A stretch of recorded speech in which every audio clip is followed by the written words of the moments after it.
Lance is already laying down on the job. That doesn't look very comfortable though. But it looks better without the seat than with the seat. I can at least see in here a little bit, right? Oh, do we have one of those old ones around here? Are they in the bus or are they outside? What are we looking for? The old. I just wanted to show people what you're doing. Just land on the floor right there, I think. Okay. This is one right here, I think. Here's one. These are the new wiper controls. A little bit different than the old one, but I don't know where they went to.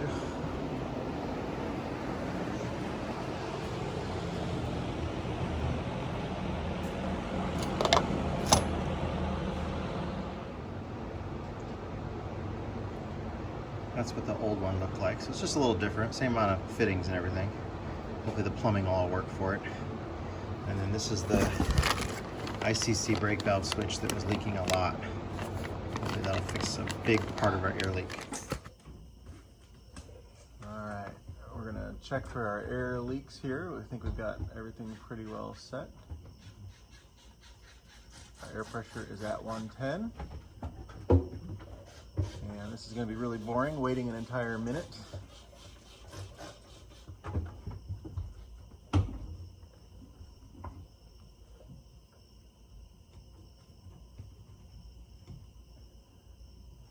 So it's been 30 seconds and we're still right at 110, correct? Yes. Gonna wait about 20 more seconds.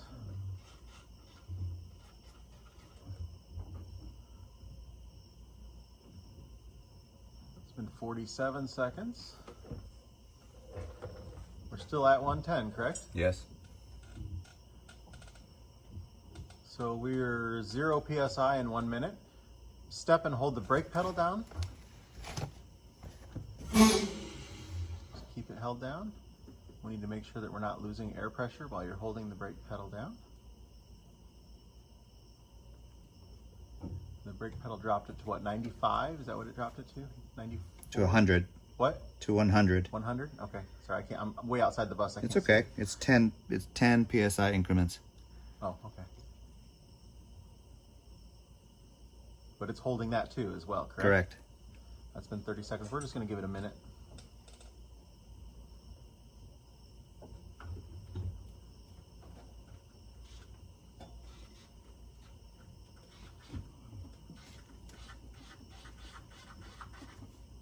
It looks like it lost about a pound. Yep. It's been 50 seconds.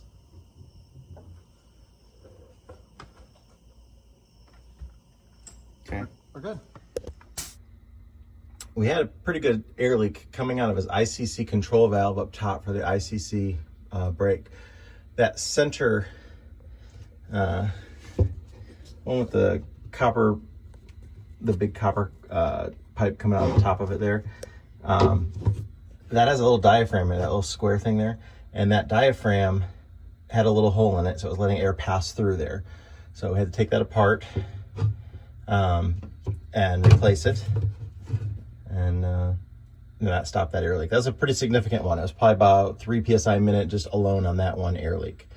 That big copper fitting that supplies that down there on that big, I think it's probably like a 1-inch pipe there, was also leaking.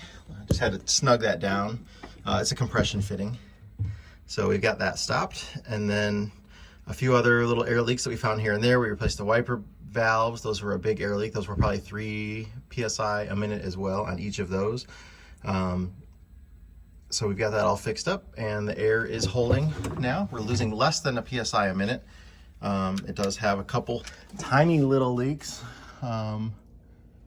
but not, it's less than 1 PSI a minute, probably closer to about 1/4 of a PSI per minute. When he holds the brakes down, there is no leaking. Just a teeny bit, also maybe a 1/2 a PSI or something like that. But we went and snugged up a few fittings and we've got all that stuff taken care of. So he will pass a DOT air brake test. We haven't tested cut in, cut out yet because we can't start the motor because we have no flywheel in there right now. But I don't think that's gonna be an issue. So that's no big deal. Getting ready to fix a hub seal back here. I'm going to do a YouTube live on this as well.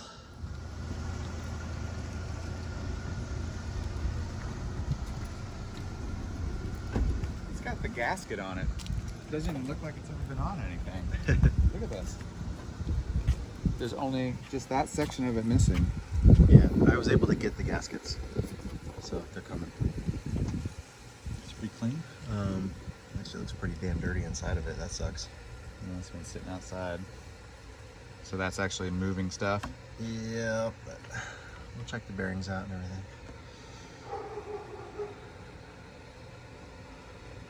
There's probably water down in that pan and stuff. What are you doing? Daddy's home. Daddy's home.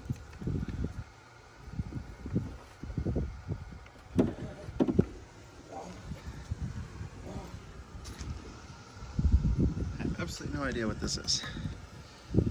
It's just the way it's mounted in. Yeah, I don't know what that's from. You said it was an RTS? That's what he said. Oh, they used to run the air conditioning compressor off of the PTO on here. That's what it is. Cut off, or is it bolted off? It bolts off. It's off. What's some other use for the PTO? Can you mount a alternator or something? There's no way, because There's no room for bulkheads there. Yeah. Is that the right flywheel? It's kind of Yep. That's it. all the wires and stuff are inside for this.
bus. Why don't you just drive the truck forward? Just drive the truck forward. Back a little bit more. Whoa, no. Go with that. Now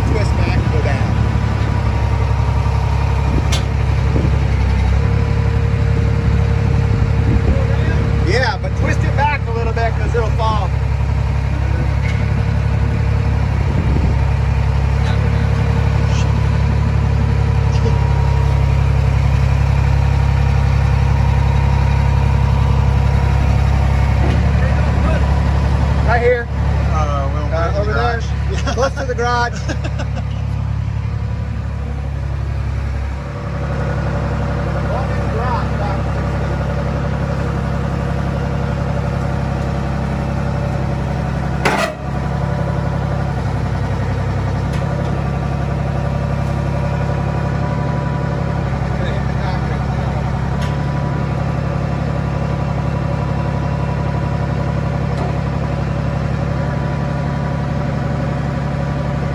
Yep.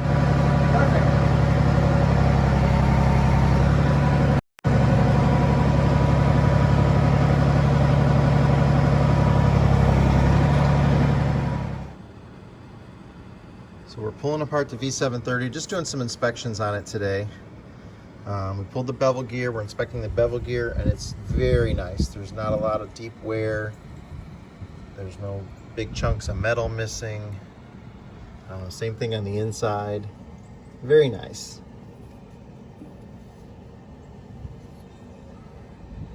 No obvious rust on any parts or anything. There's some gunk down here we need to clean up because it's been sitting, so we're gonna get the shop vac in here and clean as much of it as we can before we try to clean it down to the pan. But we'll drop the pan and see if there's water and stuff, but everything looks really good inside of here.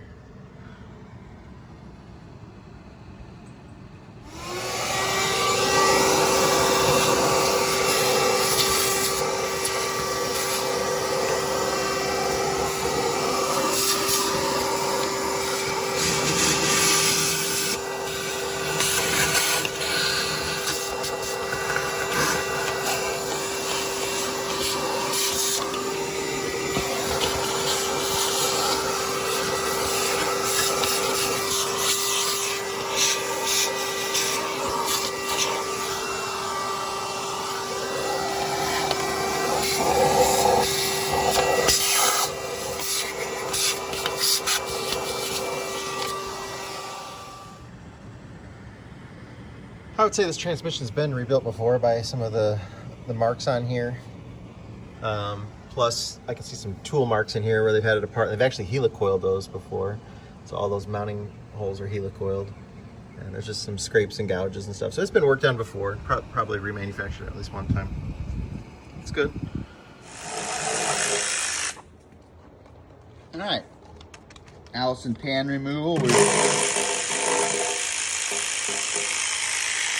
That's the air modulator right there. This is going to be air modulated. We've got a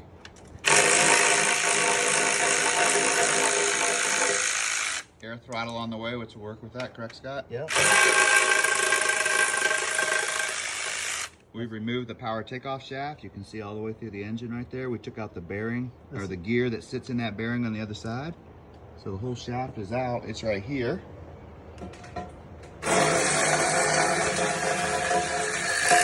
We have the transmission pretty well balanced right now on our lifting. That's what we were talking about from that side, and we are taking off.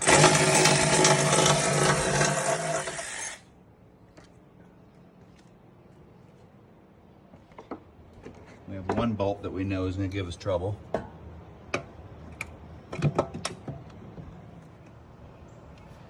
So we got the pan off. There's just a little bit of water in this it. is just what blew in. Oh yeah, it's just dirt. That's nothing from the transmission. That's just because it's been open to the elements here. So it looks like tomato soup.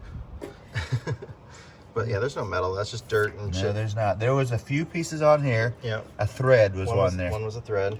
There's a worm that we saw hanging out on the thing there. Rubber seal of some sort. The bottom of That's the an O-ring. filter screen. Looks pretty clean. Yeah. I'm not concerned about anything with this transmission. That, like I said, that's just the water and dirt that blew in because this was open to the elements outside. But, you know, there's no rust. Everything looks fine. Harsh Tennessee winters. Mine had a little fog. Everything moves. Feels nice. Looks good. So we do have it hanging nearly completely level on there. And that's going to make it easy when it goes in, when it stays level. We fought the other transmission not being level.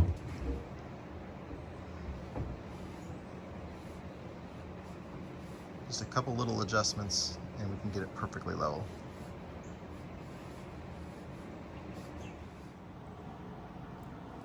Well, I had commented when I had these off that these have all been stripped out and were helicoiled. And then when I went to put this back together, using the small 3/8 drive ratchet, I was just starting to get a little snug on this thing and it never got tight at all. So this one's stripped out again. Maybe it never got helicoiled, or all of them are helicoiled, and that one I'll have to replace the helicoil on it. But that sucks. I got it all back together, now I gotta take it back apart again. 1 step forward, 2 steps backwards.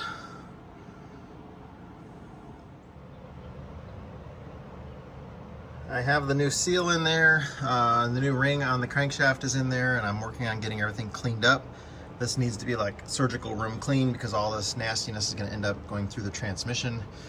It's a wet flywheel, so we don't need to have that. So it's only about probably 70% clean right now. It'll eventually get there, but it really needs all that nastiness. That's all clutch fibers and oil, grease, a couple more cans of brake clean in here.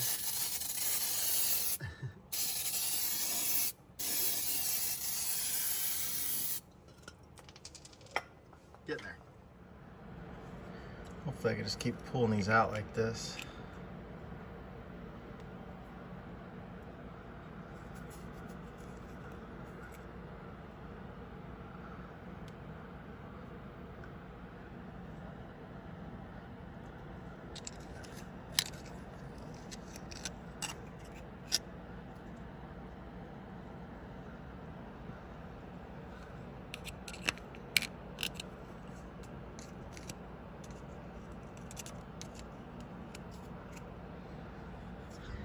So far, these are all the ones that came out of there.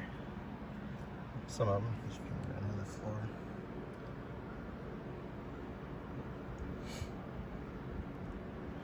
Hopefully I can get that to go, a new one to go in without much work.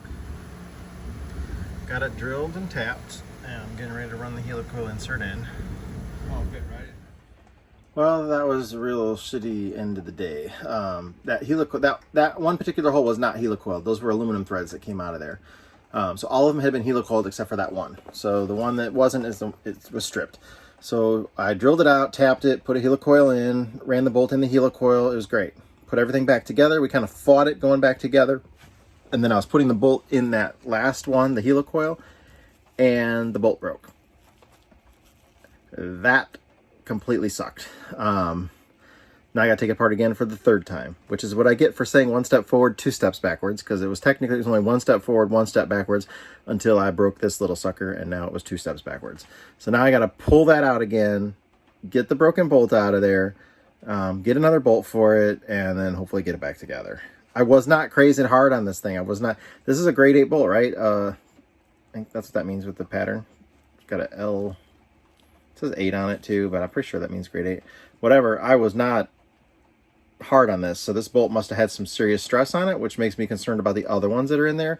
I did have, if you watched the video of when I did Ivan's bus earlier in January, V730, when we opened it up, 2 of these were already broken off in his, just from the stress. So I need to probably put new bolts in it, I think is probably what should happen. But overall, everything looks real good with that transmission. I'm not seeing any red flags. That little bit of water that was in it, the bugs and the worms and stuff like that, that's just what it is. But anyways, I'm happy with it. I think it's gonna be fine. I just got to pull it back out and do this. I didn't get as much done today as I wanted to. I wanted to get that mounting ring mounted and tapped on there. That should only take about an hour, and then I had everything ready for that transmission to swing on tomorrow was my plan. But you know, screwing around with that thing, and ugh. This is why I get paid by the hour, though, because you never know, you know, stupid crap like this eats up half a day, and it shouldn't have. I feel bad for Lance that it did, but that's how it works. Maybe I'll do a Q&A tonight about this project, just a live thing. My plan is not really to do a lot of live streams while we're working, maybe on a couple of big projects or something like that, but more just do some Q&A and stuff like that with the live stream. And once I get a longer antenna part made for it, well, then I'll be able to move the camera with me when I do a live stream, so it won't, I won't have to walk away far and talk. I know that's an issue, but we're working on it and trying to improve on everything, and we needed to make sure first that it was even capable of doing that with the booster, and it seems like it is. So the WeBoost booster is working well.